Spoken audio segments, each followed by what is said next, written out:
ওয়ার্ডের বীজপুরে তৃণমূল প্রার্থী হরেনাম সিং এর ছবি দিয়ে কয়লা চোর লেখা পোস্টার পেতে উত্তেজনা ছড়ায়। ঘটনায় পথ অবরোধে নামে তৃণমূল কর্মীরা। তৃণমূলের অভিযোগ, বিজেপি, সিপি, এসপিএম যৌথ চক্রান্ত। যদিও বিজেপির দাবি এর সবই তৃণমূলের গোষ্ঠীদ্বন্দ্বের ফল। ঘটনা তদন্ত শুরু করেছে প্রশাসন। জামুরিয়া বিধানসভা কেন্দ্রের ৮ নম্বর ওয়ার্ডের বীজপুর তৃণমূল কংগ্রেসের দলীয় কার্যালয়ের দেওয়ালে পড়ল তৃণমূল প্রার্থী হরেনাম সিং ও আরও 2 ব্যক্তির ছবি সহ কয়লা চোরের পোস্টার।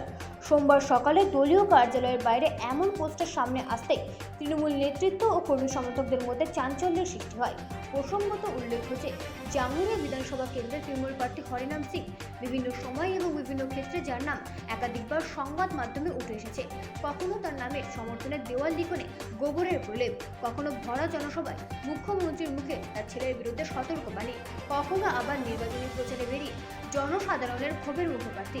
তাছাড়াও বিদায়ী বিধায়ক তথা তৃণমূল প্রার্থী এবং তার ছেলেকে নিয়ে নিত্যদিন সোশ্যাল মিডিয়ায় বিরোধী পোস্ট লেগেই রয়েছে। যদিও এইসব ঘটনার অধিকাংশ ক্ষেত্রে বিরোধী রাজনৈতিক দলগুলির চক্রান্ত বলেই মন্তব্য করতে দেখা গেছে তৃণমূল প্রার্থী তথা বিদায়ী বিধায়ক রাম সিং ও দলের কর্মী সমর্থকদের। ঠিক এরই মাঝে কয়লা চোর হরেনাম এমন পোস্টার জামুরিয়া ৮ নম্বর ওয়ার্ডের বীজপুর দলীয় কার্যালয়ে পড়ায় শিল্পাঞ্চলের রাজনীতিতে চাঞ্চল্য সৃষ্টি হয়েছে। এমন ঘটনা বিরোধী রাজনৈতিক দলগুলি চক্রান্ত বলে দাবি করে পথ অবরোধ করেন তৃণমূল কর্মী সমর্থকরা। ঘটনা প্রসঙ্গে জামুরিয়া ব্লক ১-এর সভাপতি সুব্রত অধিকারী জানান, এই ঘটনা বিজেপি, সিপিএম এবং এনসিপি দলের যৌথ চক্রান্ত। তারা জোটবদ্ধভাবে এলাকায় অশান্তির পরিবেশ সৃষ্টি করার চেষ্টা করছে। এছাড়াও তিনি বলেন, বিজেপির কিছু ক্যান্ডিডেট গভীর রাত্রে পর্যন্ত এলাকায় মদ্যপ অবস্থায় তাণ্ডব করে বেড়ায়। তৃণমূলের উন্নয়নের সঙ্গে না পেরে তারা এই ধরনের কাজ করে বেড়াচ্ছে। এদিন তিনি প্রশাসনের কাছে দাবি রাখেন, এই ধরনের কাজ যারা করছে তাদেরকে অবিলম্বে চিহ্নিত করে আইনগত ব্যবস্থা নেওয়া হোক। ঘটনায় বিজেপির বিরুদ্ধে ওঠা অভিযোগ সম্পূর্ণ মিথ্যে এবং ভিত্তিহীন বলে দাবি করেন বিজেপি প্রার্থী ডক্টর বিজন মুখার্জি। তার কথায়, বিজেপির প্রতিটি নেতা এবং প্রতিটি কর্মী সমর্থকরা নির্বাচনী প্রচারে ব্যস্ত। বিজেপি কখনোই এমন কাজ করেনি এবং এই ধরনের কাজকে তারা সমর্থন করে না। এলাকায় তৃণমূল বিরুদ্ধে এমন কর্মকাণ্ড দলীয় গোষ্ঠী কোন্দলের প্রভাব বলে দাবি করছেন বিজেপি প্রার্থী। বর্তমানে এমন ঘটনায় শিল্পাঞ্চলের রাজনীতিতে ব্যাপক গুঞ্জন সৃষ্টি হচ্ছে। তদন্ত শুরু করেছে প্রশাসন।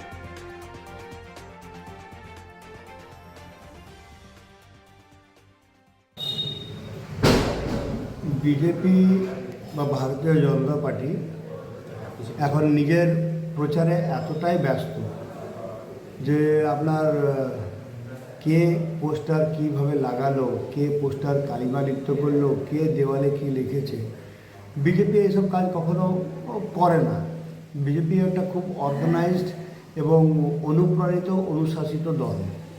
তো দেখুন, এবারে টিএমসির যারা গোষ্ঠীদ্বন্দ্বের মধ্যে জড়িয়ে আছেন বা ওনাদের যে বিভিন্ন রকমের গোষ্ঠী আছে, তারা এইসব কাজ করে একটা বিভ্রান্তি সৃষ্টি করানোর চেষ্টা করছেন।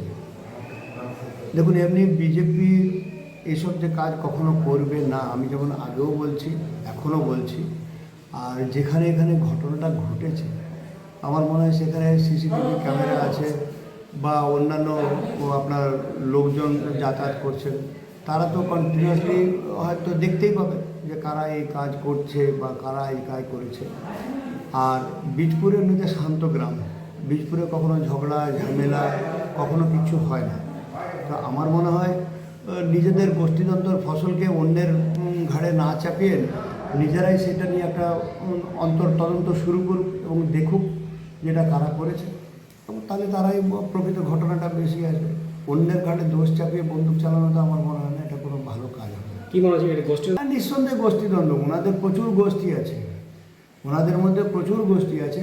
সেসব গোষ্ঠীর আমার নাম আমি নিতে চাই না। এবারে একে অন্যকে পছন্দ করে না, সেটাও একটা কারণ হতে পারে। তারপরে এখানকার জনগণ কী করছে না করছে সেটা ওনারাই বলতে পারবে। কিন্তু আমার মনে হয় না যে বিজেপির কেউ কাজ করবে বা জনগণের মধ্যে থেকে কাজ করবে। সেটা ওনাদের গোষ্ঠীদ্বন্দ্বের ফসল এবং সেটা লাগিয়ে দিয়ে কেউ হয়তো রাজনৈতিক ফায়দা তোলার চেষ্টা করছে। Bureau report, Rajdeep news network.